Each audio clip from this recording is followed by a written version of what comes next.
Early access, by the way. Oh no.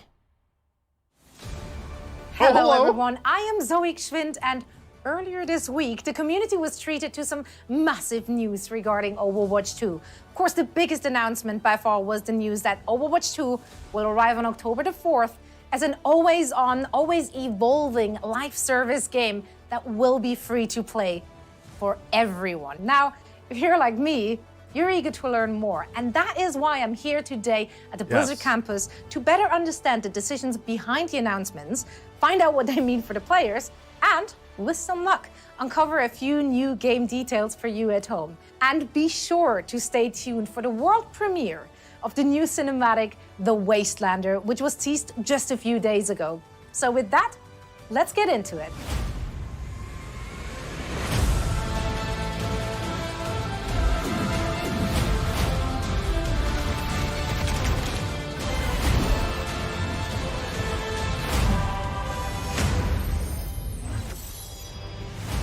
Reveal. Joining me are Overwatch game director Aaron Keller and production director Paul Hale. First, how are you two doing? I'm doing great, excited.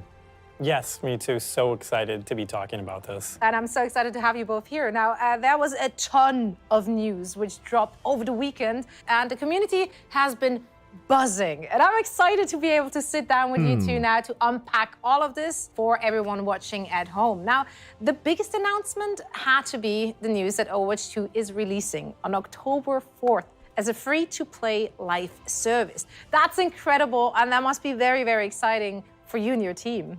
Yeah, Overwatch 2, it's been a labor of love for our team. We're all dedicated to creating a game that our community will enjoy for years to come. We also want players to feel like there was always something new for them to play or experience in the game. These goals really led us down the path of developing Overwatch 2 as an always-on living game.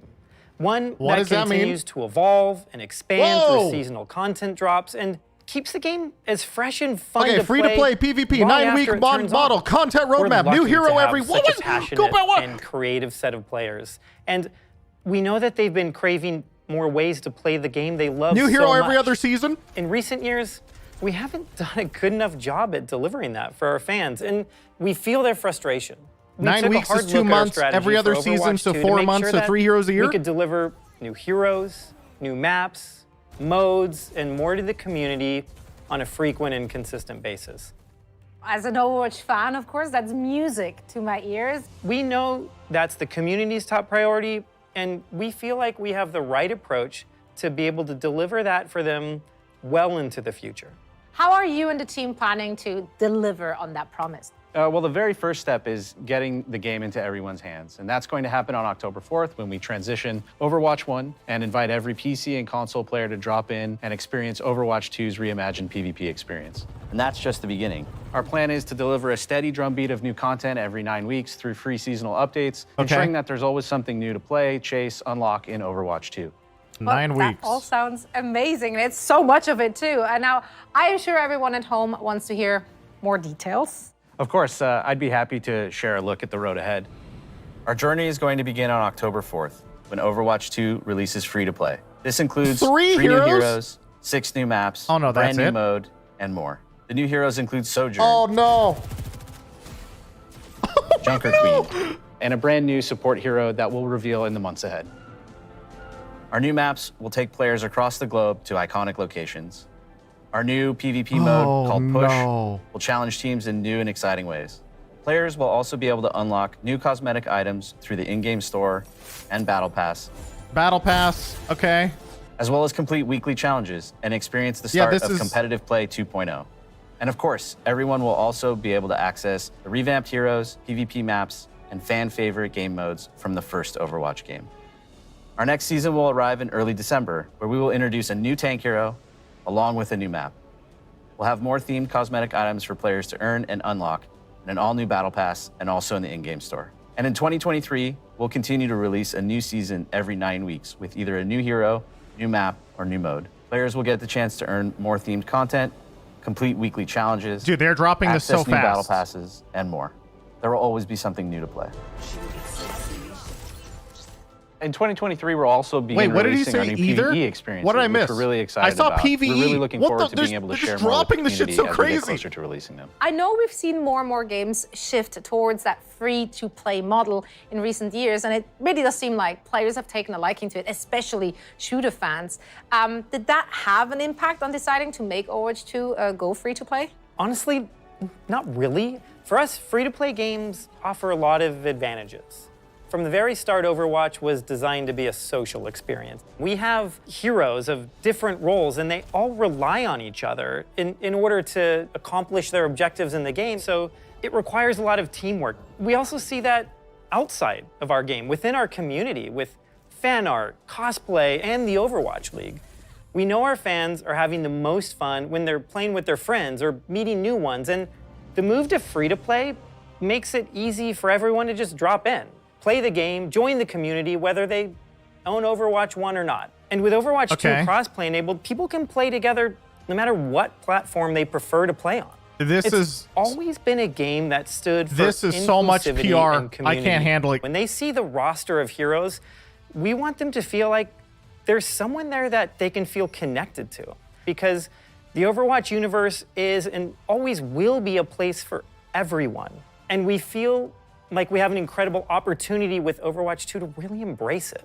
I can't wait for October when this incredible journey will begin for all of us. Now that we have a better understanding of what's to come, I'd love to dive a little deeper, starting with Overwatch 2's new approach to PvP. Can you maybe elaborate and explain a little more? Yes, Sure. yes. PvP has always been at the heart of the Overwatch experience, and we've made some tweaks to it over the years, but Overwatch 2 really gave us the opportunity to put the mode under a microscope. And we really wanted players to feel that they had more impact in a match. And we've made significant, fundamental changes that we just couldn't do in the current live game. This was a foundational shift that changed everything. Heroes, maps, and more. So we had to reevaluate every aspect of PvP to ensure we got it right. We've been encouraged by player feedback from the first beta, and we will continue to make updates and improvements in the game. Well, earlier today, I had a chance to sit down with a few additional members of the Overwatch team and hear more about all the work they're doing to redefine PvP in Overwatch 2. So let's take a look. Okay. New PvP changes? One of the things that gets us up in the morning, happy to work on Overwatch. It's first and foremost a really special game. The way we portray a bright future, everyone on the team is really proud of it. We're bringing an all-new PvP experience. We're transforming from a 6v6 to a 5v5. Changed a lot of how we design heroes and actually how we balance them as well. We had to go back and look at all the heroes and all the tanks especially and make sure that everyone fits and works really well in this new paradigm. This newfound importance on each individual player to feel like they can really make an impact on the game. We're trying to obviously maintain the original character's identity and overall silhouette, colors, statements, but also kind of bring something a little bit new.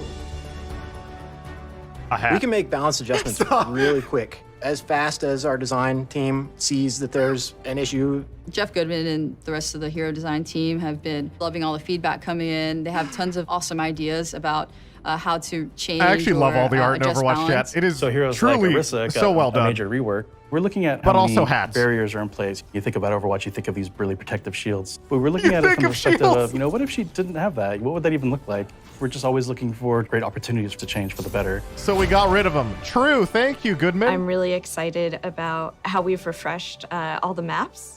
I think we've done a lot of great changes, especially for PvP. A lot of our old stuff just looks gorgeous now. We've done a lot with the art and with lighting and shadows and just made stuff pop a little bit more. We also added some options with like daytime, nighttime. I think all of the Overwatch 2 maps are custom recorded in the actual place. We've hired a field recordist to actually go capture ambience of the real world location. We realize it's a subtle detail, but those are the things that really make these maps come to life. We have done a pass playing all the old maps in 5v5 and adjusting things for that kind of setup, whether it's moving cover around just a little bit or tweaking a door. In the beta, we're listening to feedback, so we're going to improve each map based on what the players have been saying. We've been working on these for a little while now, and we're really excited about it. We were really happy with the positive feedback once people were able to play it, and I think it was an important milestone for us to get it in players' hands. Nah, it's true. I actually enjoyed all the changes so far in Overwatch 2 in terms of gameplay. Competitive play is a different thing to a lot of different people. Ranked rework? We really didn't think we were providing enough tools and measures to actually help players out if they did want to improve. We're reworking our scoreboard to provide more information to players as they're playing through the match. But then once they finish the match, we're actually going to provide an after-action report. So you can look at the report while you're in queue. You could actually go into your history section and look. We want to work towards providing you with information that will help you improve your game. We've been getting feedback from a lot of different areas, from our community team, like streamers, influencers. We've also been getting a lot of feedback from Overwatch League players. We do want to actually provide a bit of feeling of progression. So one of the other changes we're making alongside that is not making your skill rating quite so granular. Right now, it's a very hard number. Instead of a numeric skill rating, we're adding these skill tiers within the larger ones. If you see someone at a really high skill tier, you know that that person is not just that good of an Overwatch player, but they've earned it.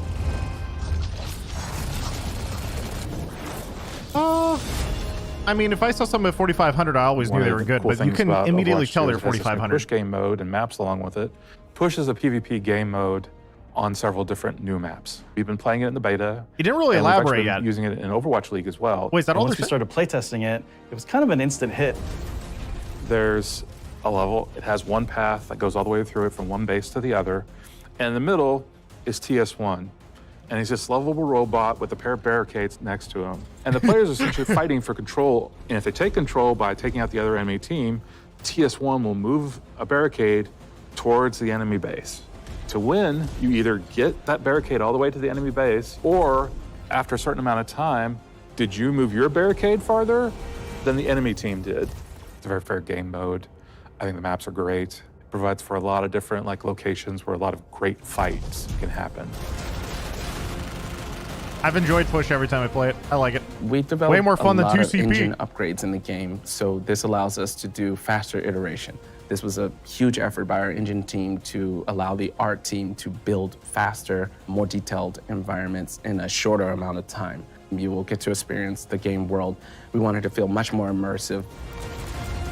That's actually a very important what you just said, chat. Being able to produce content quicker when you're going into a live service game. Overwatch 2 is one of the most important things you can have. For audio features. It's everything we've ever really wanted to do. We really go into every little bit of detail, trying to find a way that every sound will cut through. When we started on Overwatch 1, we were really focused on the headphone mix. We thought for a PC-first kind of game, we realized that people listen to Overwatch in all types of different places. So now we support home theater, Dolby Atmos in the game. Now consoles offer all kinds of new things too, like 3D audio that we're supporting. There's new voice lines, new conversations between all of the favorite heroes. And we have so many, there'll be more that'll just come to the game over time. We've written 25,000 voice lines for Overwatch 2. Going up. So what? Tons of new features. And is that the for reality PvE? is that Overwatch scales even beyond that, all the way up to giant that sports has to include arenas PvE. for our I don't Overwatch believe finals. Everything you like about Overwatch, there's no possible way that's Overwatch 2, but even more. Yeah, it's We're definitely really PvE. listening to that feedback. A lot of it we felt like, man, we really think this is going to be super fun, and we just need people to be able to play it. October 4th is really just the beginning.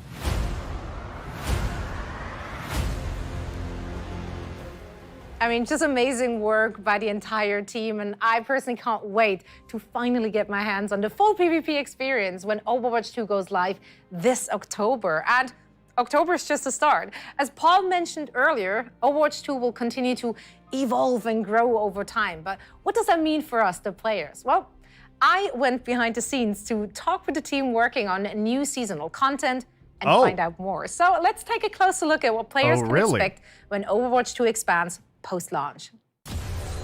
I mean, you're gonna have to... We're really excited because people will just be able to just fully immerse yourself in the maps and the storylines and the heroes. With the new seasonal model, we'll be able to drop a ton of content in very frequently as we're updating the game through these big seasonal drops. We're looking at releasing heroes every other season and then a map in between those. And on top of that, we're looking at dropping a ton of content involving skins and other great goodies for players to get their hands on for each seasonal drop. We have so much that we want to do in Overwatch to develop this game because we think it's the next step for us. We think there is so much more we could bring. I'm really happy moving to our new seasonal-based schedule, making this really huge commitment to regular updates. It's exciting. Regular updates are very, very important for the Overwatch franchise. Can do. But we really want players to be able to anticipate when things are going to enter the game. With all the new content and events coming in, it's even more important to just make sure that everybody knows what's coming.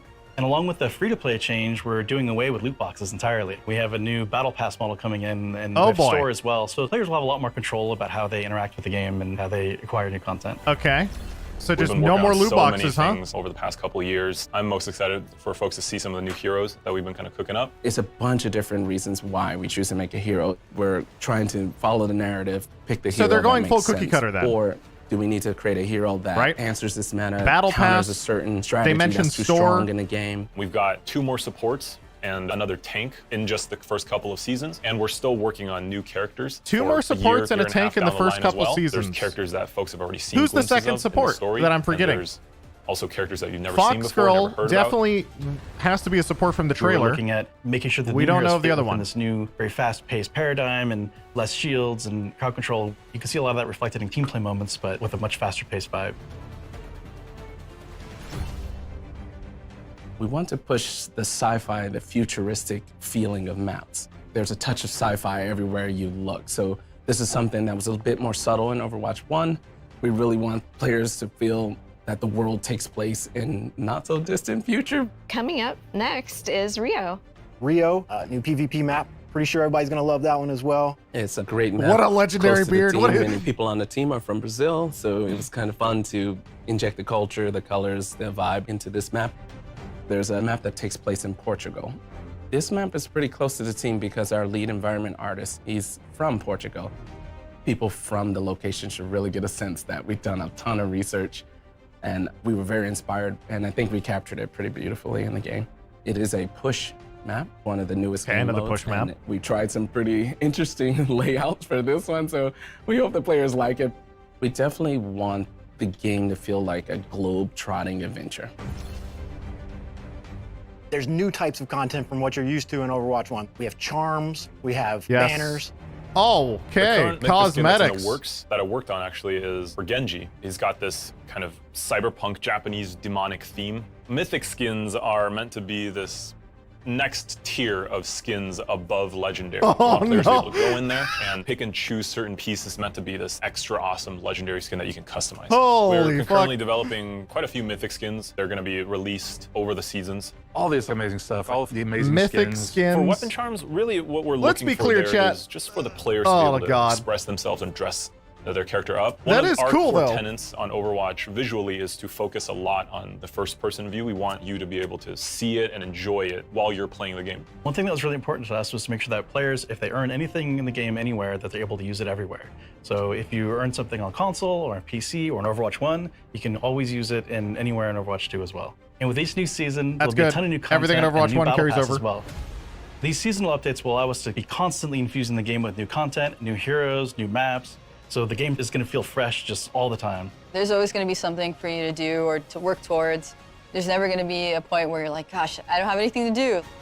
Being able to provide players with new heroes every so often, new maps. It is going to be a growing and evolving game. There's so much for us to explore as we move forward. Get ready. It's going to be really exciting, really fun. With both PvP and PvE, there's going to be really great content for you to immerse yourself in and continue to play over and over again. You can't just drop PvE like that. We can't wait for what October did you 4th. Just say? We're just excited to be back.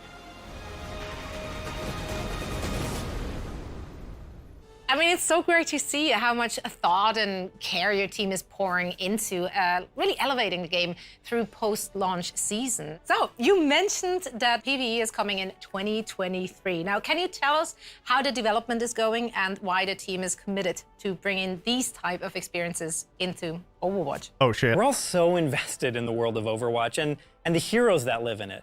And through the years, we've developed cinematics, animated shorts, and graphic novels for our players who just want to get deeper into the lore. Yeah. With PvE, we have an opportunity to go a step further, to go deeper into diverse storytelling in ways that we really just haven't been able to before. So We are planning to expand the Overwatch universe through these seasons that we just described, and we will start delivering this PvE gameplay in 2023. Oh, they're committed to 2023 for next year PvE. Holy fuck! We'll be able to deliver and tell more Overwatch stories and create more opportunities to experience our heroes. Here's a sneak peek at what we're working on. The team's goal for PvE in Overwatch 2 is to basically move the overall story of Overwatch forward. We've told a lot of short stories along the way. There are a lot of to be continues. It's time for us to answer those questions, close off some of those stories, ask new questions.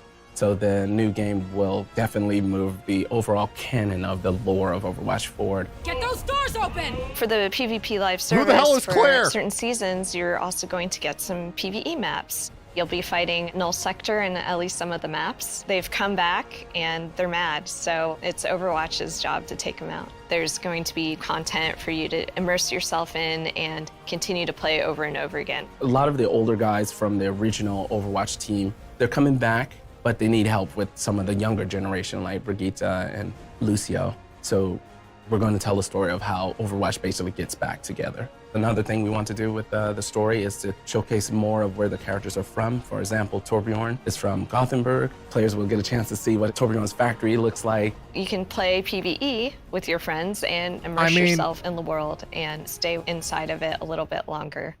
Yeah, that looks fucking sick. This is incredible. It's so great to get that first sneak peek. So thank you so much for sharing that. Before I let you run off, is there anything you would like to say to the community watching? Yeah, we are so excited for today, and we're so excited for you all to be able to see everything that we want to show you. And we really cannot wait for October 4th when we're all playing this game together. Neither can I. Now, we'll also take a deeper look at a brand new hero. That's right, Jungle Queen, who will be playable for the first time during the beta later this month already. Now, before we do that though, we thought we'd take a look at Jungle Queen's origin story to get to know the next great Overwatch character a little better. Paul, Aaron, we appreciate you spending some time with us today. Best of luck to you. Later this month. And of course, your entire team. Shadow's already announced. You're old. That launch. Let's take a look. It's on Twitter. Chat, the beta's on the 20th. 1, 2, 3, 4!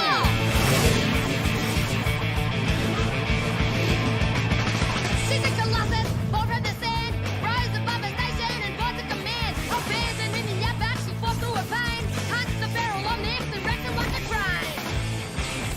This is the legend of the Jungle Queen. Watch your back, she's a hurt machine. Walk the world since 17.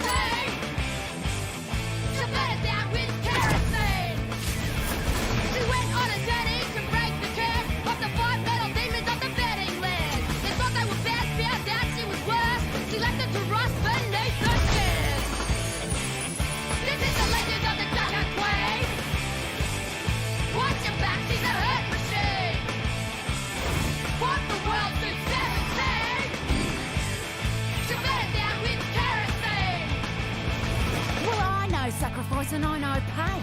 On Mixed Mutants Raiders, many I'd slay. Junkertown is my domain, and when I'm done, none of this will remain. There will be a reckoning!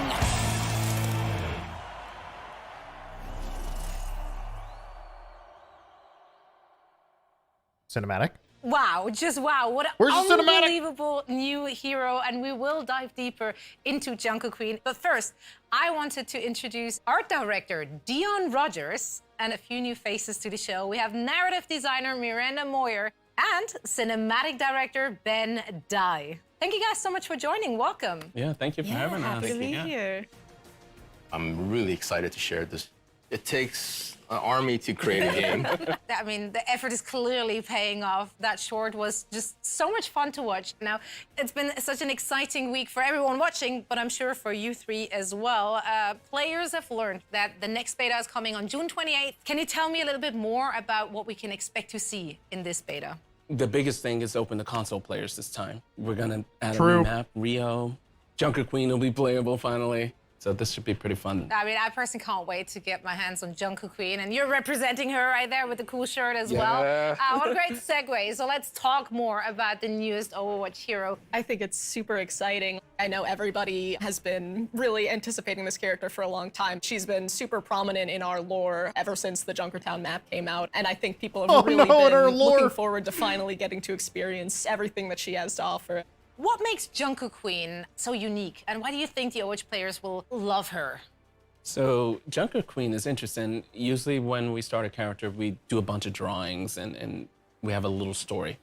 But she was kind of born out of the Junkertown map. We started to create this map that was associated with she looks fucking sick. Roadhog and Junkrats. This narrative started to appear where they've been kicked out of the city. And so we're like, who kicked them out? And we're like, well, maybe there's some sort of leader.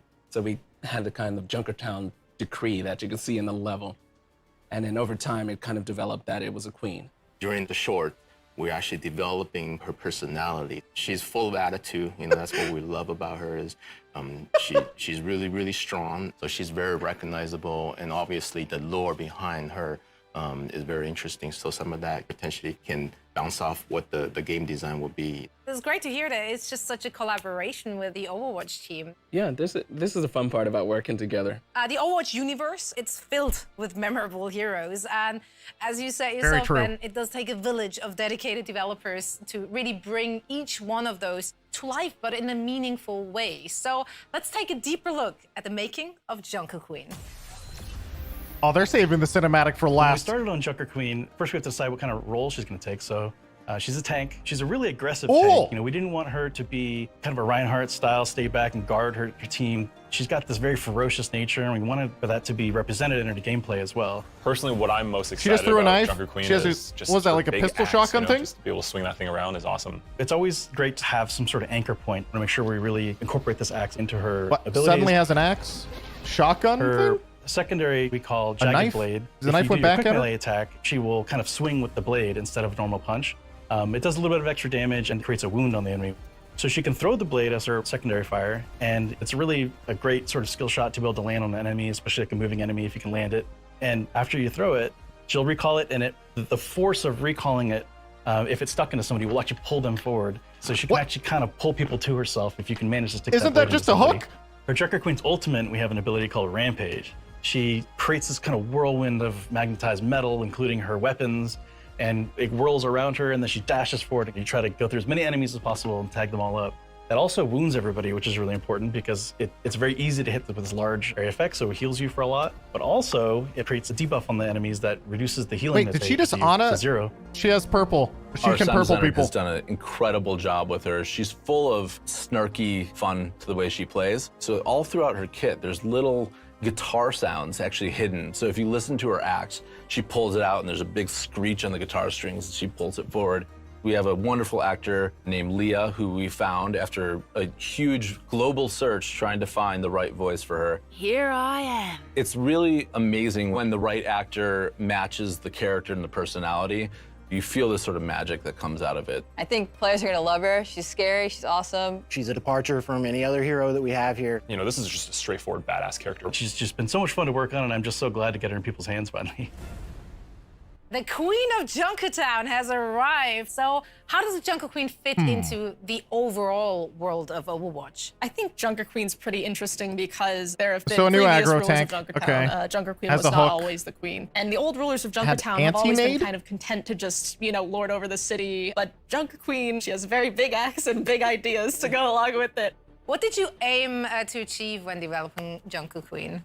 We want to tell deeper stories for our heroes, have heroes that are connected to the world of the game. Big thing for Overwatch 2 is to move the lore of Overwatch along, so these type of heroes help that. What are her abilities, and how do those abilities actually make her successful in the role she's in? What's pretty awesome about this hero, she was developed when 5v5 from the start. She was never a part of the 6v6 world of Overwatch. Knowing she's the only tank on the team, what abilities that will help bolster the team. She has this commanding shout. It boosts the speed and armor of the heroes around her. So Armor? especially you need to push through a choke. Armor She does the AoE? shout. All the players hear it. They move forward. She has a bunch of weapons, you know. She I think she named one of her weapons, right? Yeah, her knife that she throws and pulls back is named Gracie. Yes, right. A lot of her abilities kind of drain on the How heroes many and gives abilities her does this character health back. have? Her ultimate, basically, it shoots you forward and you do this whirlwind with her axe that it does like a big anti-nade on everybody around you. So she's very aggressive and people are going to have a ton of fun playing it. Are there any particular maps you feel that Jungle Queen plays really well on? Getting close is where she's pretty dangerous, so maps that have a nice flank routes allow her to get in closer to the enemy and then start to do what she does best is reckoning. So her ultimate So another is big the piece of anti-jab. news over the weekend that got the Overwatch community just buzzing with excitement was, of course, the tease of your new cinematic trailer, The Wastelander, which we're going to premiere here in just a few moments. But before we do, Ben, can you tell us a little bit more about it? I remember in the very beginning of our story room jam sections, there's talk about what type of story we want to tell, right? Should we include Junkrat? Should we include Roadhog? But ultimately, I think we wanted to center focus on our main character. It's a character reveal. It's potentially a sort of a revenge origin story. You know, actually give a little bit more lore into Junkertown, how she become the queen, how was that society being governed, you know, prior to she become the queen. Well, you and the team, you guys pour so much love and time into these cinematics and into these heroes. Show it. Stop teasing us. Shines through. I want to thank all three of you for taking the time to sit down with me today and sharing all of this amazing information. Yeah, thank you. you. I know the fans at home are on the edges of their seats. So am I, waiting to see it. So let's take a look at the world premiere of the Overwatch 2's new cinematic, The Wastelander, featuring the latest hero, Jungle Queen. I'm in. Take them out. Overwatch cinematics are always amazing. Let the Wasteland deal with them. Mom? Dad? What's happening? We fought in a war together, Mason. Don't Please, don't leave us out here alone. get out of my city.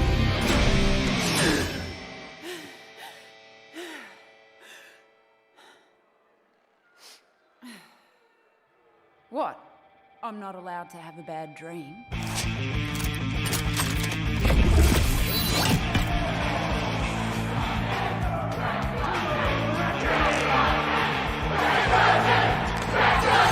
No Wastelander has ever made it to the reckoning before.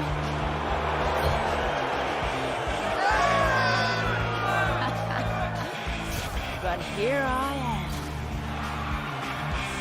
A free-for-all with zero rules.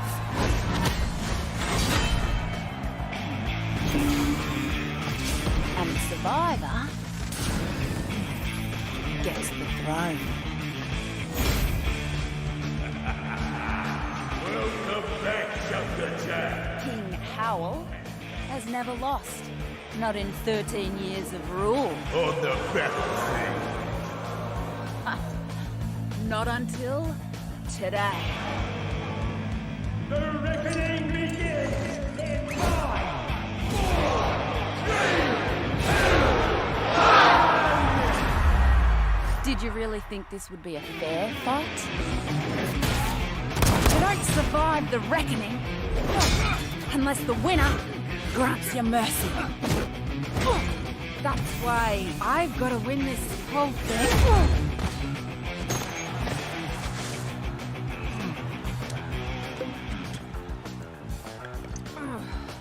All right, let's get this started.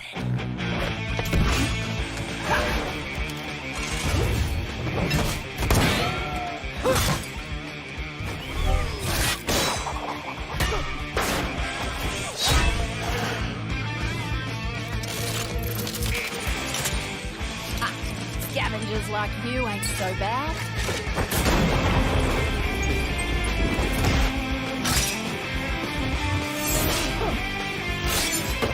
You know how to fight dirty.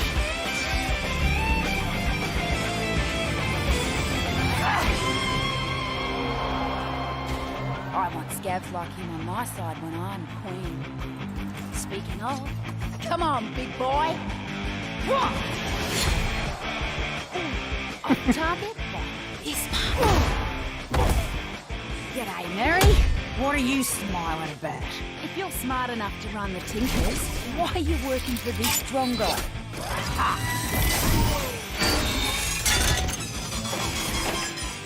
Like you'd be any better.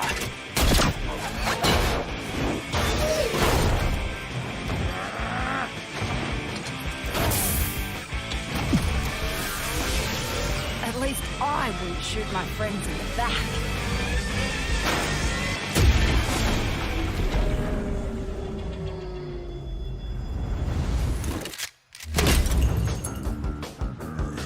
Wastelander scum!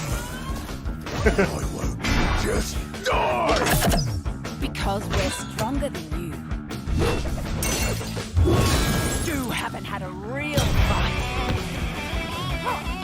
In 13 years, we had them every bloody day! I am the king!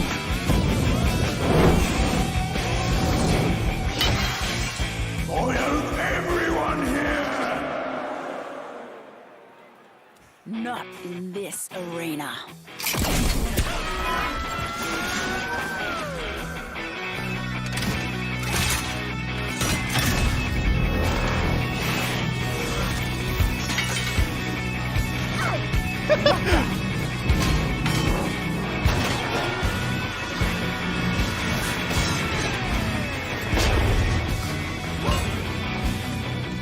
This meathead has a bigger magnet?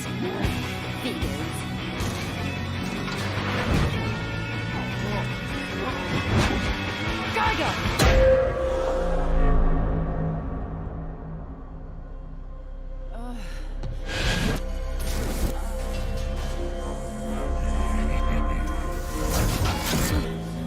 That could have gone better.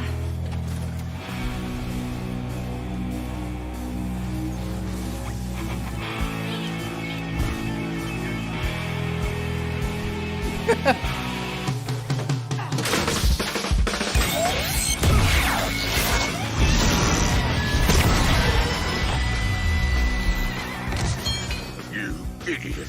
I'll kill you for that! No, not today.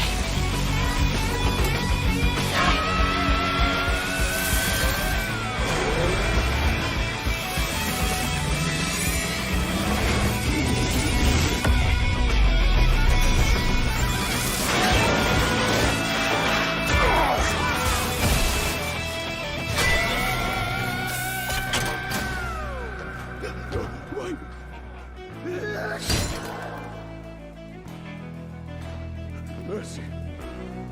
I'll give you the same mercy you showed my family 13 years ago. Get out of my city.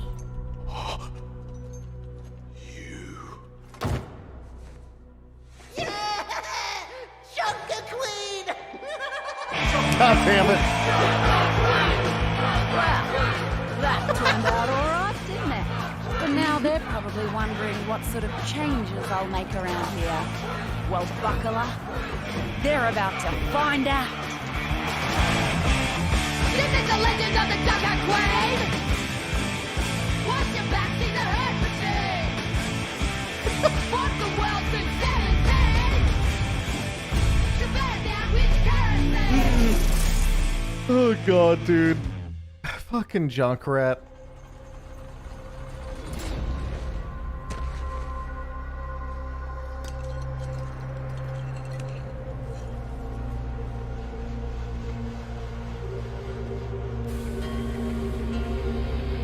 Damn. The length of this cinematic alone that about is wraps insane. Things up How for long today was here that cinematic? at Blizzard. I want to thank each and every one of you for tuning in. Was that an And 8-minute make sure cinematic? To follow Play Overwatch on social. Holy for all shit. the latest news and announcements about Overwatch 2. And I can't wait to see you all in game. Damn, that was... It started off slow for me in the first half, but by the second half, it picked up hard for me. I liked it. Mine's Tracer. Oh, that's the same trailer from the start. She's not. The cavalry's here. That was good. You're one of those heroes, aren't you? Before me, I see the future. Human. Machine. What about the beta? They already announced the beta. It's in 2 weeks. Journey's end. But a new one is right around the corner. I'm surprised. Okay. I'm gonna like tone down the audio on this. We've seen this trailer 3 times.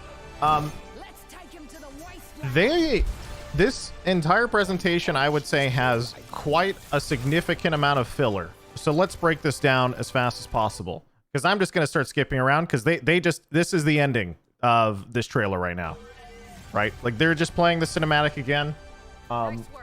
That's basically all it is. At least they acknowledge that PvE exists the first time in months. There is one line they had about PvE that is, I will have to track down in the middle of this presentation, that was extremely important, which implied that PvE is also live service. There was one line that made me freak the fuck out, and I need to find it again at some point.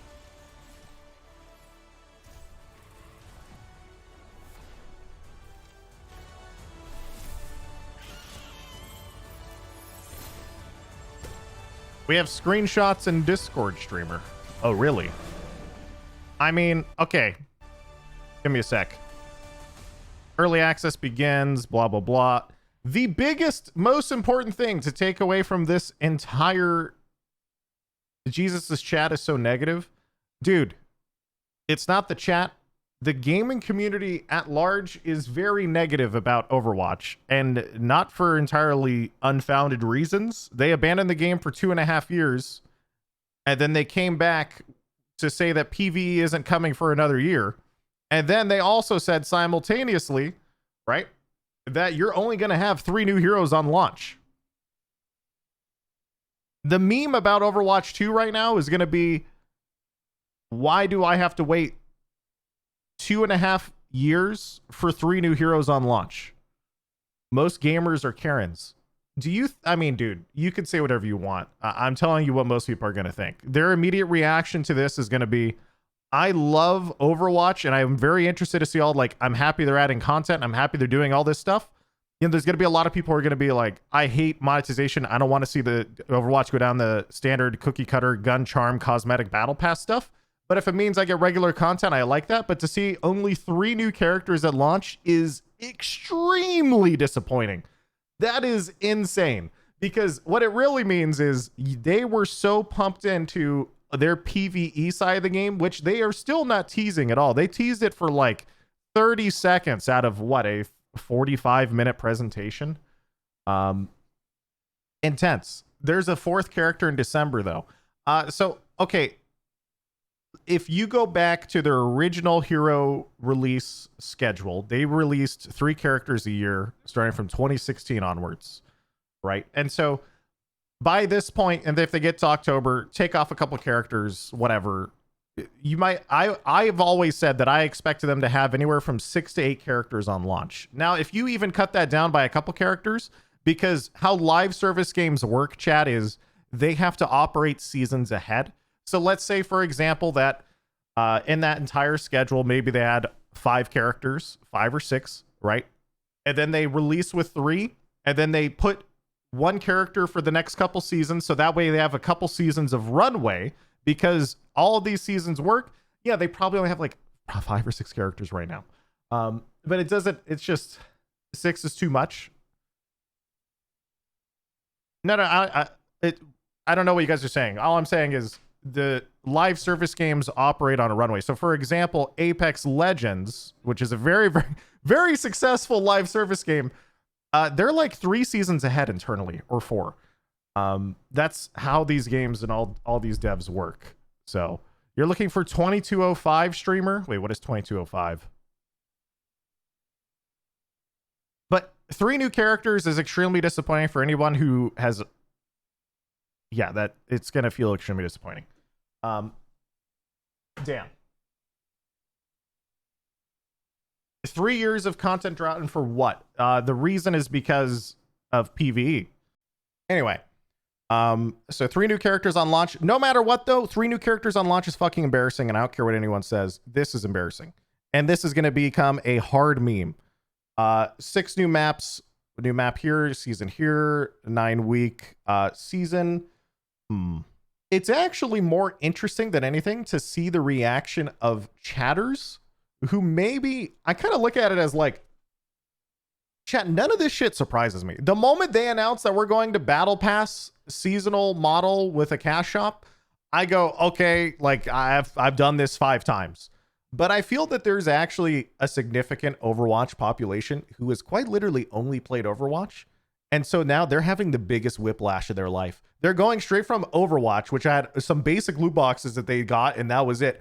And now they're like, what the hell's a battle pass, brother? Like, they're like, I gotta pay for this shit now? They're like, what the fuck? What, I have to pay for my skins? Also, it's literally says work in progress, says player name. It says fucking placeholders everywhere. Like, don't care about this stuff. You just care about the design and you move on. Don't like sit there and be like, oh my god, that's an Overwatch link skin in the battle pass. That means they're selling Overwatch these skins. Like, stop. Just stop. Just relax, take a deep breath, and realize that you're gonna pull out your credit card and you're gonna buy the battle pass, and apparently we're all gonna love it. Apparently. Because that's just how all this shit fucking works in my FPS gaming industry now. God damn it. Okay, so seasons have themes, and then he said the first mythical skin is Cyberpunk. Has this mask on when he acts. Right. Whip. So he just basically, there's no way that that's not following the theme. So chat room, if you find yourself wanting me to play Overwatch or talk about more Overwatch, wait for 2 weeks, because in 2 weeks we will have the new beta to play.